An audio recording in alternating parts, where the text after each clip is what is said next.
আজকে প্রধান সংবাদে থাকছে দিনের সব বড় খবর, ব্রেকিং নিউজ এবং গুরুত্বপূর্ণ আপডেট একসাথে। আজকের খবরের শিরোনাম: বাংলার সবচেয়ে বড় এক্সিট পোল আসছে, কে এগিয়ে কে পিছিয়ে নজর রাখুন এখানে। ঝাল লেগেছে তৃণমূলের, মোদির মন্তব্যে মমতার পাল্টা। ঝালমুড়ির ঝালে অভ্যাস আছে, মাছ ভাত খেয়েছেন? বদল না বদলা, কোন পথে মমতা? 15 বছরে নিজের স্লোগানই পাল্টে দিলেন তিনি। তারিখ নিজে ভবানীপুরে গণনার টেবিলে বসবো। চেতলা থেকে শুভেন্দুর কটাক্ষ, তোমরা কোথায় যাবে, এখন থেকে ব্যাগ গোছাও। ডিএ নিয়ে জট কাটতে পারে 27 এপ্রিল, কলকাতা হাইকোর্ট শুনবে রাজ্য সরকারি কর্মীদের বেতন নিয়ে মামলা।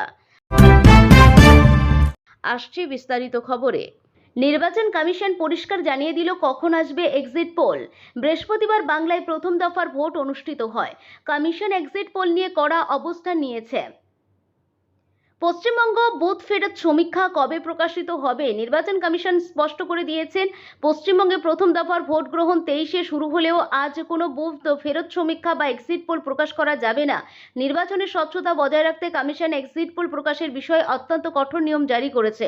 নির্বাচন কমিশনের নির্দেশিকা অনুযায়ী 9 এপ্রিল সকাল 7টা থেকে এক্সিট পোলের উপর নিষেধাজ্ঞা শুরু হয়েছে, যা 29 এপ্রিল সন্ধ্যা 6টা 30 মিনিট পর্যন্ত কার্যকর থাকবে। পশ্চিমবঙ্গ সহ আরও 5 রাজ্যের বিধানসভা নির্বাচনের সবকটি দফার ভোট শেষ না হওয়া পর্যন্ত কোনো সংবাদ মাধ্যম বা সংস্থা এই ধরনের সমীক্ষা প্রকাশ করতে পারবে না। পশ্চিমবঙ্গে 2 দফায় 23 এপ্রিল এবং 29 এপ্রিল ভোট গ্রহণ হচ্ছে, ফলে 29 এপ্রিল শেষ দফার ভোট শেষ হওয়ার আধ ঘন্টা পর থেকে এক্সিট পোল দেখানো সম্ভব হবে, তার আগে নয়। পশ্চিমবঙ্গের বিধানসভা নির্বাচনের ফলাফল নিয়ে বিভিন্ন সংস্থার কথা, বুথ ফেরত সমীক্ষাগুলি তাই আগামী 29 এপ্রিল সন্ধ্যা 6টা 30 মিনিটের পরই একমাত্র সংবাদ মাধ্যমে দেখা যাবে। এর আগে কোনোভাবেই তা জনসমক্ষে আনা যাবে না, যা হলো সেটা আইনত দণ্ডনীয়। জনপ্রতিনিধিত্ব আইন 1991 এর 126-এ টেক জনপ্রতিনিধিত্ব আইন 1991 এর 126-এ ধারা অনুযায়ী ভোট চলাকালীন বা নির্ধারিত সময়ের আগে বুথ ফেরত সমীক্ষা প্রকাশ করা গুরুতর অপরাধ। তাই এই নিয়ম লঙ্ঘন করলে 2 বছর পর্যন্ত কারাদণ্ড, জরিমানা অথবা উভয় দণ্ডই হতে পারে। ভোটারদের উপর যাতে কোনো বিশেষ সমীক্ষার প্রভাব না পড়ে তা নিশ্চিত করতে এই নিষেধাজ্ঞা। পশ্চিমবঙ্গে এবার তৃণমূল কংগ্রেস এবং ভারতীয় জনতা পার্টির মধ্যে তীব্র প্রতিদ্বন্দ্বিতা। মুখ্যমন্ত্রী মমতা বন্দ্যোপাধ্যায় চতুর্থবারের মতো ক্ষমতায় আসার লক্ষ্যে লড়ছেন। অন্যদিকে শুভেন্দু অধিকারীর নেতৃত্বে বিজেপি বাংলায় সরকার গঠনের জন্য চেষ্টা চালাচ্ছে। এছাড়া বামফ্রন্ট ও কংগ্রেসও এই লড়াইয়ে সামিল। এক্সিট পোল ছাড়াও প্রতিটি কেন্দ্রে ভোট গ্রহণের শেষ 48 ঘন্টা আগে থেকে প্রচারের উপর নিষেধাজ্ঞা থাকে। এই সময় কোনো বড় জনসভা বা প্রচার চালানো যায় না, কেবল সীমিত পরিসরে বাড়ি বাড়ি গিয়ে প্রচারের অনুমতি থাকে। সাধারণ সকাল 7টা থেকে সন্ধ্যা 6টা পর্যন্ত ভোট গ্রহণ চলে। রাজ্য বিধানসভা নির্বাচনের প্রথম দফার ভোটের দিনের লড়াইয়ে ইস্যু হিসাবে উঠে এলো বাঙালির অতি প্রিয় মুখরোচক খাবার ঝালমুড়ি।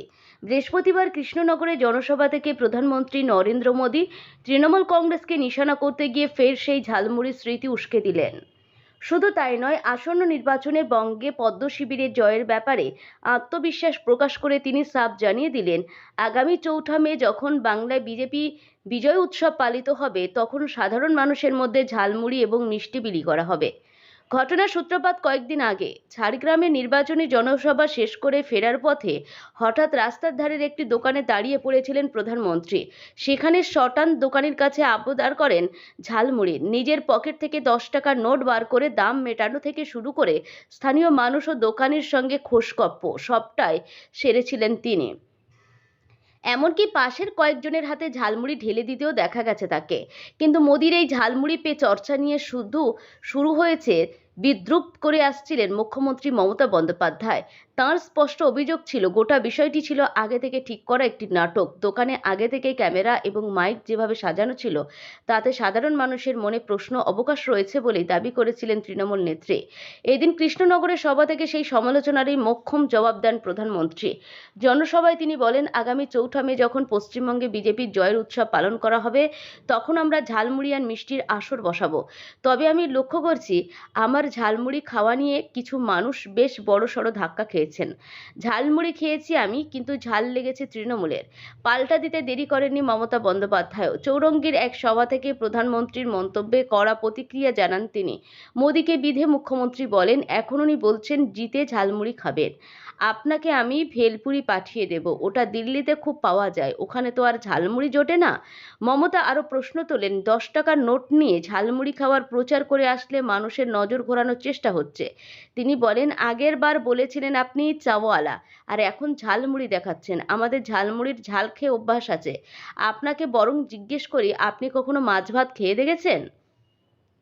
রাজনৈতিক বিশ্লেষকদের মতে উন্নয়ন বা দুর্নীতির ইস্যুর পাশাপাশি এই ছোটোখাটো বিষয়গুলি এখন প্রচারের হাতিয়ার হয়ে উঠছে, যা চলতি নির্বাচনে এক অন্য মাত্রা যোগ করছে। বাঙালির খাদ্যাভ্যাস আর আবেগকে পুঁজি করে দুই হেভিওয়েট নেতার এই দ্বৈরথ এবং এখন আমজনতার ড্রয়িং রুমের আলোচনার মুখ্য বিষয়। মমতা বন্দ্যোপাধ্যায়ের রাজনৈতিক যাত্রায় স্লোগান বরাবরই গুরুত্বপূর্ণ ভূমিকা পালন করছে। 2011 সালে বদলা নয় বদল চাই স্লোগান দিয়ে ক্ষমতায় এলেও 2026 সালের জন্য তিনি সেই স্লোগানটি উল্টে দিয়েছেন। রাজনীতিতে স্লোগান অত্যন্ত গুরুত্বপূর্ণ।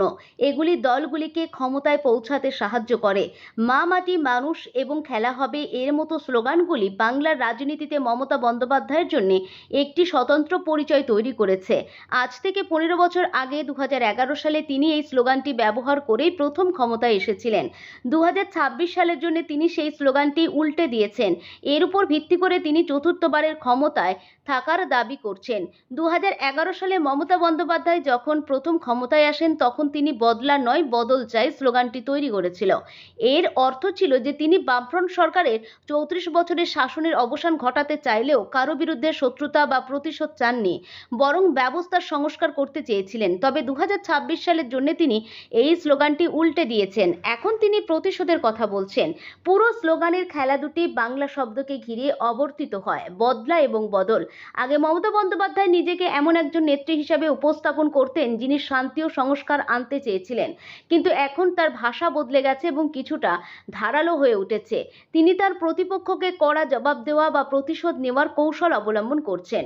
উল্লেখ্য যে 2011 সালে বাংলায় সিপিএম সরকারের পতন হয় এবং মমতা বন্দ্যোপাধ্যায়ের তৃণমূল কংগ্রেস ক্ষমতায় আসে। তাঁর রাজনীতিতে স্লোগান বরাবরই একটি গুরুত্বপূর্ণ ভূমিকা পালন করেছে। তিনি এমন শব্দ ব্যবহার করেন যা বাংলার মানুষের সঙ্গে সংযোগ স্থাপন করে। তাঁর রাজনৈতিক পরিচয় প্রতিষ্ঠায় মা মাটি মানুষ আর খেলা হবে, এর মতো স্লোগানটি একটি প্রধান ভূমিকা পালন করেছিল। 2026 সালের জন্য এই বছরের নতুন স্লোগানটি কিছুটা ভিন্ন। এতে মাত্র দুটি শব্দ ব্যবহার করা হয়েছে। মমতা বন্দ্যোপাধ্যায় তাঁর পুরনো মেজাজ বজায় রেখে এবার 2011 সালে স্লোগানটি উল্টে দিয়েছেন। বাংলায় নির্বাচন 2 দফায় অনুষ্ঠিত হচ্ছে। প্রথম দফায় 152টি আসনে ভোট গ্রহণ হচ্ছে 23 এপ্রিল আর দ্বিতীয় দফায় 29 এপ্রিল। দ্বিতীয় দফায় 142টি আসনে ভোট গ্রহণ হবে। ফলাফল ঘোষণা করা হবে 4 মে। বৃহস্পতিবার নির্বিঘ্নেই শেষ হয়েছে বাংলার প্রথম দফার নির্বাচন। রেকর্ড ভোটদান, ভোট পড়েছে প্রায় 92%। এদিন দিনভর নন্দীগ্রামে থাকলেও সন্ধ্যায় চেতলার ডকগেটে 82 নম্বর ওয়ার্ডে একটি সভা করেন বিরোধী দলনেতা শুভেন্দু। সেখানেই তার হুঁশিয়ারি, 4 তারিখ আমি নিজে ভবানীপুরে গণনা টেবিলে বসবো, সার্টিফিকেট নিয়ে প্রথম কালীঘাটের মায়ের কাছে যাব, আপনাকে ছোটাবো, দেখাবো আপনার প্রতিপক্ষটা কে। বৃহস্পতিবার প্রথম দফার ভোট শেষ হওয়ার ঘণ্টাখানেক আগেই তিনি ঘোষণা করেছেন বিজেপি এই দফায় 125 আসনের কমে পাবে না। তৃণমূলের সরকার চলে গেছে। সন্ধ্যাবেলা তিনি চেতলার একটি সভায় অংশ নেন। সেখান থেকে নাম না করে মমতা বন্দ্যোপাধ্যায়কে আক্রমণ করেন বিরোধী দলনেতা। হয়ে গেছে আজকে, আপনিও মাঠে নেমেছেন, মিছিল করেছেন, প্রতিটি ভিডিও আছে। কিছু লোক ওখানে ছিল, বডি ওখানে, মন এখানে। আর একটি লোক আছেন বন্দর থেকে, ভালো লোক সাপ্লাই দিয়েছেন। মাননীয়া জানেন 150 জন সিনিয়র সিটিজেন ভোট দিয়েছেন। 77-এর কয়েকটা মুসলমান ছাড়া বাকি সবাই শুভেন্দুকে টিক লাগিয়েছে। আপনাকে আমি হারাবো, হারাবো, হারাবো। কাল বিকাল থেকে ধরবো। 29 এভিএম সিল করে বেরোবো। 4 তারিখ নিজে গণনা টেবিলে বসবো। তৃণমূলকে কটাক্ষ করে শুভেন্দুর দাবি, আমি যেন 2021-এর রিপিট করতে পারি, মমতা বন্দ্যোপাধ্যায়কে হারাতে পারি। উনি কাঁদতে কাঁদতে বলছেন, একটা ভোটেও জিতবো। রাজ্যের প্রচার বন্ধ করে এখন কেবলমাত্র ভবানীপুর। কাউন্সিলর দুহাতে টাকার ব্যাগ নিয়ে নেমেছে। আর একটা বড় ব্যবসায়ী অংশকে ধমকানি শুরু হয়েছে। বলছে 4 তারিখের পর দেখে নেব। আরে তোমরা থাকলে তো দেখবে। মালদা থেকে আলিপুরদুয়ার সাফ সাফ সাফ, 152-তে 125 হবে। ঝাড়গ্রামে 4-এ 3, পশ্চিমবঙ্গে 10, পূর্বে 16-য় 16, মুর্শিদাবাদে 2 জায়গায় 8, বীরভূমে 1-এর জায়গায় 7।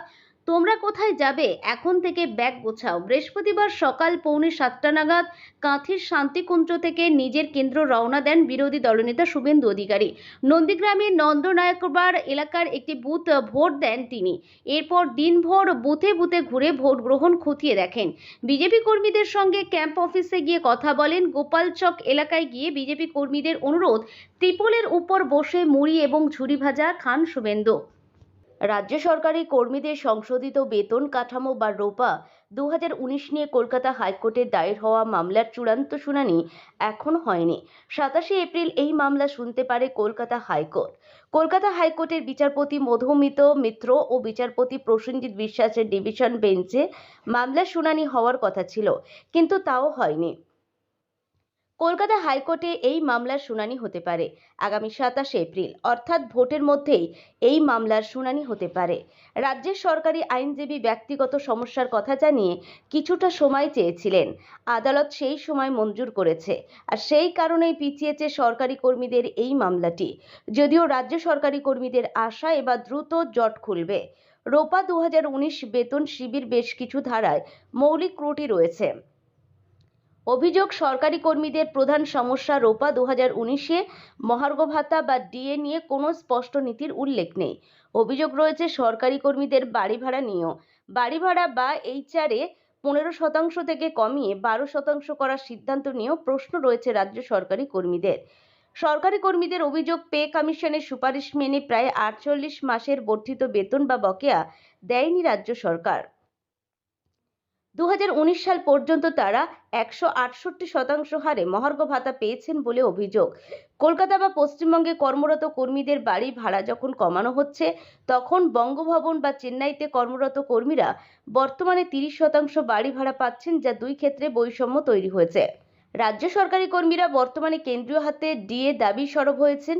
যদিও কেন্দ্রীয় সরকারি কর্মীরা বর্তমানে 60% হারে ডিএ পাচ্ছেন, কিন্তু সরকারি কর্মীদের ডিএ বর্তমানে 22%। এই বৈষম্য দূর করার চেষ্টায় সরকারি কর্মীরা দীর্ঘদিন ধরে আইনি লড়াই লড়ছেন। বর্তমানে সুপ্রিম কোর্টে রয়েছে মামলা, সেই মামলার শুনানি হবে ভোটের পরে। সম্প্রতি রাজ্য সরকার বাজেটে ঘোষিত 4% ডিএ এপ্রিলের মধ্যে দিয়ে দেওয়ার কথা বলেছেন। পাশাপাশি সুপ্রিম কোর্টের নির্দেশ মতো রাজ্য সরকার 25% বকেয়া ডিএ দিয়ে দেওয়ার কথা জানিয়েছেন।